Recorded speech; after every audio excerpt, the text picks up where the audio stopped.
જય મા અંબે। આજે દર વર્ષની જેમ આજે અમે પણ શસ્ત્ર પૂજાએ રાખેલું હતું।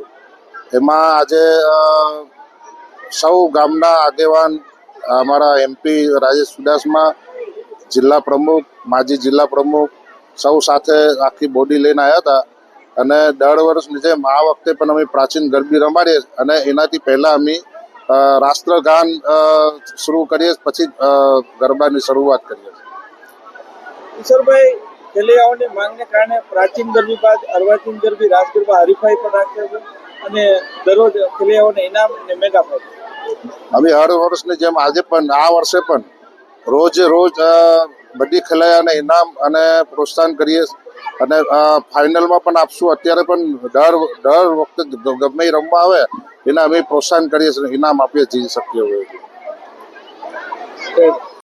નમસ્કાર, હું એન્કર એન્ડ સિંગર દીપક ગોહિલ ખોડીનાર। જ્યારે હું કૃષ્ણા ગરબી મંડળની અંદર હું અહીંયા જ્યારે એન્કર તરીકે હોય અને હું જોઉં છું કે ગરબીઓ તો બધી જ જગ્યાએ થાય છે, પણ સાહેબ આ ગરબી છે ને એ પ્રાચીન ગરબી, નાની નાની દીકરીઓ જ્યારે માનો ખોળો ખૂંદતી હોય ને અને એ ગરબો લઈ અને જ્યારે રમતી હોય ત્યારે અમને એમ થાય કે વાહ રે વાહ, આ કૃષ્ણા ગરબી મંડળ। અને પાછું ખડખડનું નામ બહુ મોટું સાહેબ, છેલ્લા 119 વર્ષ પૂરા કર્યા અને 20મા વર્ષની અંદર આ વર્ષે એમણે મંગલ પ્રવેશ કર્યો છે। પરંતુ જ્યારે યુવાન લોકોના થનગનતા મોરલાની જેમ એને નાચ્યું હોય એટલા માટે એ લોકોની માન આપી અને એ લોકોને સાથ અને સહકાર આપવા માટે થઈ અને અહીંયાથી અર્વાચીન ગરબી પણ રમાડવામાં આવે છે। પણ સાહેબ 12, 12:30 ને 1 વાગ્યા સુધી નાની નાની દીકરીઓના રાસ રાખવામાં આવે છે। એ નાની દીકરીઓ માનો ખોળો ખૂંદી લે અને ત્યારબાદ અર્વાચીન ગરબા અહીંયા શરૂ કરવામાં આવે છે। અને અહીંયા કોઈ જ્ઞાતિનો બાદ નથી, અહીંયા હરેક જ્ઞાતિના લોકો આ ગરબીની અંદર રમવા આવે છે।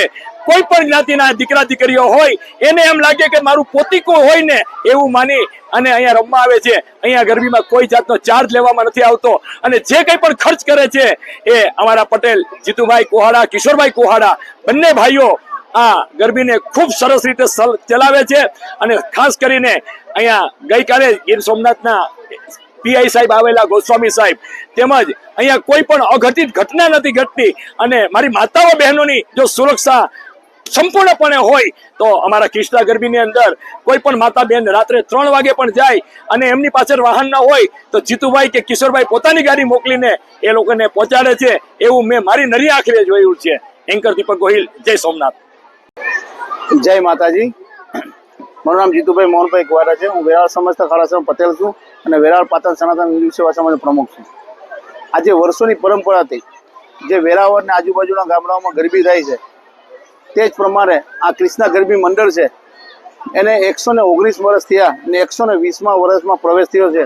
આ ગરબી પ્રાચીન ગરબી હોય એટલે અહીંયા ખાલી માતાના નવરાત્રિના નોરતા જ ગવાય છે અને નાની નાની બારાઓ રાસ લે છે। માત્ર છેલ્લે ગરબી પૂરી થાય ત્યાર પછી અમે રાસ હરીફાઈ રાખીએ છીએ।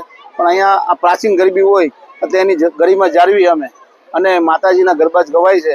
તે જ પ્રમાણે આખા વેરાવળમાં જ્યાં જ્યાં ગરબી થાય છે ત્યાં અમે એને પ્રોત્સાહિત કરવા માટે જઈએ છીએ અને વેરાવળ તથા આજુબાજુના ગરબી મંડળોને પણ અમે શુભકામના પાઠવીએ છીએ કે આપણા માતાજીના જે આરાધ્ય જે અંબે માં છે એના પ્રાચીન ગરબા છે એ જ થાય ને ગરબીની ગરિમા જળવાઈ રહી એવું સૌને હું વિનંતી કરું છું। બસ માતાજીની આરાધના કરીએ આપણે અને માતાજીને પ્રાર્થના કરીએ કે આપણા ભારત દેશ અને વેરાવળને સારી સુરક્ષિત રાખે અને ભારત દેશ નંબર 1 બને અને માનનીય શ્રી નરેન્દ્રભાઈ મોદીના નેતૃત્વમાં જે ત્યાં ભારત આગળ વધી રહ્યું છે એ નરેન્દ્રભાઈને શક્તિ આપે કે ભારત દેશને નંબર 1 લઈ આવે।